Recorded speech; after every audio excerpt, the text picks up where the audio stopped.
Hi guys, welcome back to my channel. कैसे हैं आप सब? आई होप अच्छे होंगे और मैं भी बिल्कुल ठीक हूँ। आज का ये टॉपिक थोड़ा सा हटके है। जैसे कि मैं ब्लॉग्स बनाती हूँ डेली अपने, उसे थोड़ा सा हटके ये वीडियो है। टाइटल देख के तो आप समझ ही गए होंगे कि मैं किस बारे में बात करने वाली हूँ। आप लोगों ने मेरे रेगुलर ब्लॉग्स तो देखे ही हैं, लेकिन मैंने कभी भी इसके बारे में लोगों से कोई भी डिस्कशन नहीं किया। तो इसी के बारे में आज मैं यहाँ पे बात करने वाली हूँ। तो बिना देरी करे चलिए स्टार्ट करते हैं।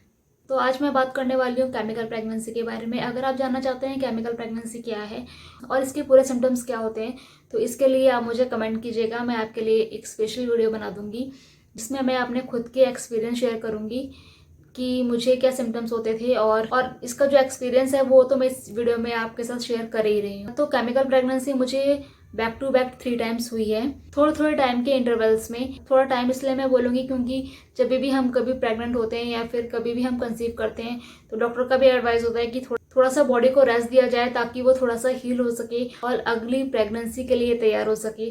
तो इसलिए थोड़ा सा टाइम लग जाता था। हम लोगों ने टाइम दे दे के ही ट्राई किया हर बार कंसीव करने का। कंसीव तो मुझे नॉर्मली हो जाता था, लेकिन वो थोड़े दिनों के बाद पीरियड्स के साथ ही प्रेगनेंसी ख़त्म हो जाती थी।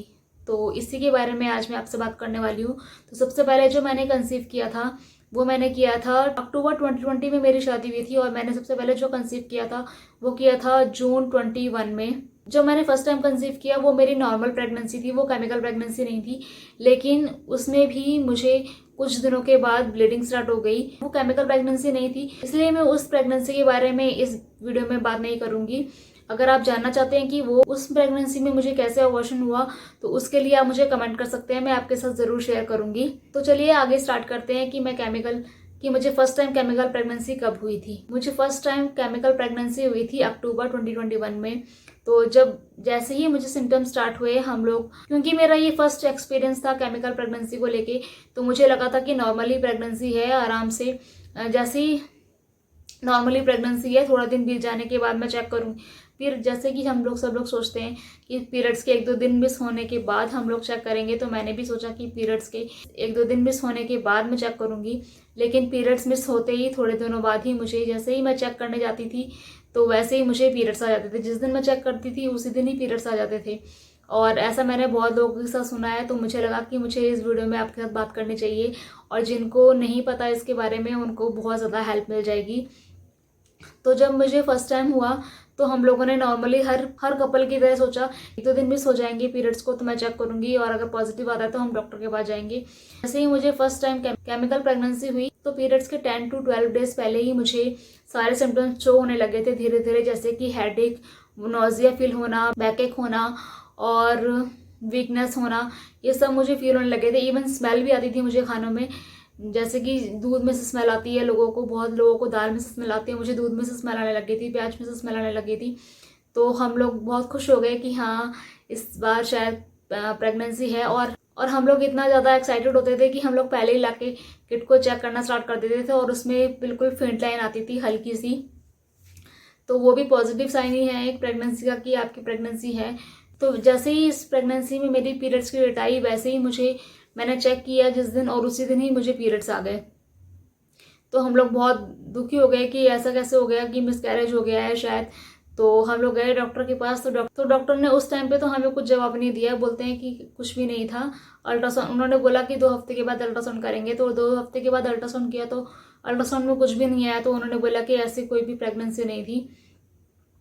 तो हम लोग घर वापस आ गए। तो ऐसे ही जब मुझे नेक्स्ट टाइम हुआ तो हम लोग बहुत ज़्यादा घबरा गए और दुखी भी हो गए कि ऐसा क्यों हुआ हमारे साथ। अभी तो प्रेगनेंसी की हमें न्यूज़ ही मिली थी और अभी से ही पीरियड स्टार्ट हो गए हैं, तो वो प्रेगनेंसी मिसकैरेज में बदल गई थी। तो इसीलिए हम लोगों ने हमारी फैमिली से बात करी, मतलब मेरी मदर इन लॉ वगैरह से बात करी। तो उन्होंने बोला कि आप तुम लोग डॉक्टर को दिखाओ। तो हम लोग डॉक्टर के पास गए नेक्स्ट प्रेगनेंसी में। तो नेक्स्ट प्रेगनेंसी में जब हम लोग डॉक्टर के पास गए तो उन्होंने हमारे सारे टेस्ट किए जो भी टेस्ट करते हैं डॉक्टर्स, ब्लड टेस्ट वगैरह, एड्स वगैरह का टेस्ट, सबका टेस्ट किया। इवन स्पर्म काउंट जो टेस्ट करते हैं वो भी किया था। लेकिन हमारी सारी की सारी रिपोर्ट्स नॉर्मल थी और डॉक्टर ने हमें एडवाइस किया कि आपकी सारी की सारी रिपोर्ट्स नॉर्मल हैं, आपको कोई भी दवाई खाने की ज़रूरत नहीं है, जब भी भगवान चाहेंगे तभी होगा, आप लोग नॉर्मली ट्राई कीजिए। और उन्होंने हमें सिर्फ फॉलिक एसिड दे के घर भेज दिया कि आप ट्राई कीजिए 1-2 महीने, टाइम नहीं हो, क्योंकि हमारी शादी को उस टाइम पे ज़्यादा टाइम नहीं हुआ था। डॉक्टर के मानने पे हम लोग अब बिना किसी दवाई के घर आ गए, मतलब फॉलिक एसिड लेके आ गए थे घर वापस। और उसके बाद हम लोगों को जैसे ही मैंने दोबारा कंसीव किया, मतलब मुझे सिम्टम्स स्टार्ट हो गए थे दोबारा से पीरियड्स के 10-15 दिन पहले, तो हम लोग जल्दी से डॉक्टर के पास चले गए कि हमें सिम्टम्स आने लग गए हैं। इस बार भी हमारा पिछली प्रेगनेंसी की तरह ना हो कि टाइम पे ही मुझे पीरियड्स के डेट के आसपास मुझे पीरियड्स आ जाएं, तो इसलिए आप देख लीजिए और मिसकैरेज ना हो जाए। तो डॉक्टर ने मुझे उस दिन से ही फॉलिक एसिड के साथ प्रोजेस्टेरोन देना भी स्टार्ट कर दिया था। लेकिन इस बार भी ऐसा ही हुआ, जैसे ही मेरे पीरियड्स की डेट पास में आई और मुझे फिर से पीरियड्स आ गए, तो फिर से हम लोग सैड हो गए और हम लोग गए डॉक्टर के पास। तो डॉक्टर ने हमें बोला कि ये ऐसी प्रेगनेंसी को हम मेडिकल लैंग्वेज में केमिकल प्रेगनेंसी बोलते हैं, जिसमें प्रेग्नेंट तो होती है औरत, लेकिन कभी स्पर्म की क्वालिटी अच्छी नहीं होती या फिर कभी एग की क्वालिटी अच्छी नहीं होती।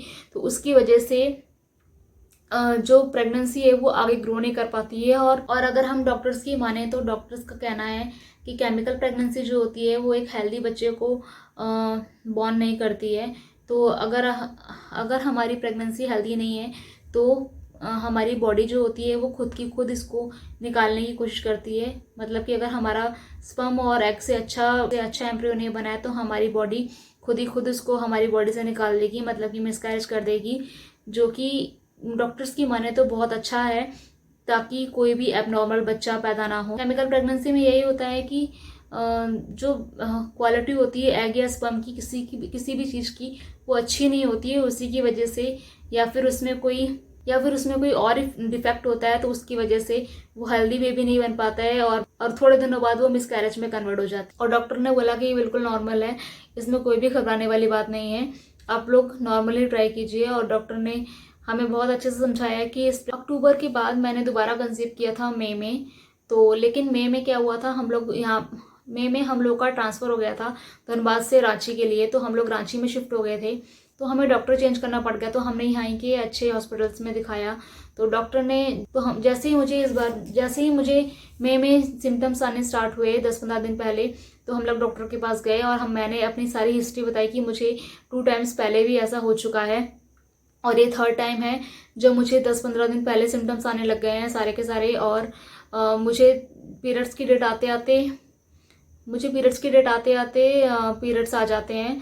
तो डॉक्टर ने क्या किया, डॉक्टर ने बोला कि अब बिल्कुल भी टेंशन मत लीजिए, बिल्कुल भी स्ट्रेस मत लीजिए, क्योंकि कभी कभार स्ट्रेस की वजह से भी ऐसा हो जाता है। और डॉक्टर ने मुझे HCG का एक इंजेक्शन लगाया। डॉक्टर ने बोला किसी प्रेगनेंसी में बॉडी HCG हार्मोन सही से नहीं बना पाती है, तो उसकी वजह से भी मिसकैरेज हो जाता है। बहुत लोगों को इसकी डेफिशिएंसी भी होती है प्रेगनेंसी में, तो उसकी वजह से मिसकैरेज हो जाता है। तो डॉक्टर ने मुझे इसका एक इंजेक्शन लगाया, बोले कि अगर ये हेल्दी प्रेगनेंसी होगी तो ये आगे कंटिन्यू ज़रूर करेगी, और इस प्रेगनेंसी को कंटिन्यू करने के लिए आप बिल्कुल भी स्ट्रेस मत लीजिएगा। अगर ये हेल्दी होगी तो ये कोई भी इसको नहीं रोक सकता है।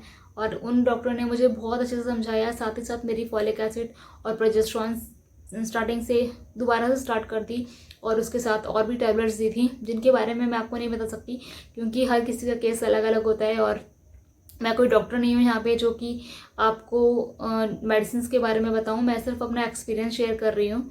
तो इसके बाद तो ये थी मेरी 3rd केमिकल प्रेगनेंसी, जिसमें कि मुझे फिर से पीरियड्स आ गए थे। और इस बार मैं बहुत ज़्यादा रोई, क्योंकि मुझे लगा कि मेरे साथ ही ऐसा क्यों हो रहा है, मेरी बॉडी के साथ ही बार केमिकल प्रेगनेंसी क्यों हो रही है। बल्कि जैसा कि हम लोग आसपास देख रहे हैं, सब लोग नॉर्मली कंसीव कर लेते हैं इजीली, ऐसा मुझे लगता था पहले। लेकिन हाँ, जब मैंने लोगों के साथ बात करी तो मुझे पता चला कि मैं अकेली नहीं हूँ, और बहुत सारे लोग हैं जिनको इनके बारे में पता भी नहीं है, और बस जिनको लगता है कि मुझे सिर्फ नॉर्मली पीरियड्स आ गए, मुझे कोई प्रेगनेंसी भी नहीं थी, तो उनको तो पता भी नहीं चलता है। तो उसी के लिए मैंने ये वीडियो बनाया है। आई होप आपको ये वीडियो अच्छा लगा हो। और केमिकल प्रेगनेंसी के रिगार्डिंग अगर आपको कोई भी डाउट है तो मुझे कमेंट बॉक्स में कीजिएगा कमेंट, मैं आपका रिप्लाई करने की पूरी कोशिश करूंगी। और इंजेक्शन लगाने के साथ साथ मुझे डॉक्टर ने बिल्कुल कंप्लीट बेड रेस्ट के लिए भी बोला। पूरा का पूरा बेड रेस्ट भी किया, लेकिन फिर भी मुझे थोड़े दिनों बाद पीरियड्स आ गए। अगर मेरा वीडियो अच्छा लगा हो तो मेरी वीडियो को लाइक शेयर कमेंट सब्सक्राइब जरूर कीजिएगा।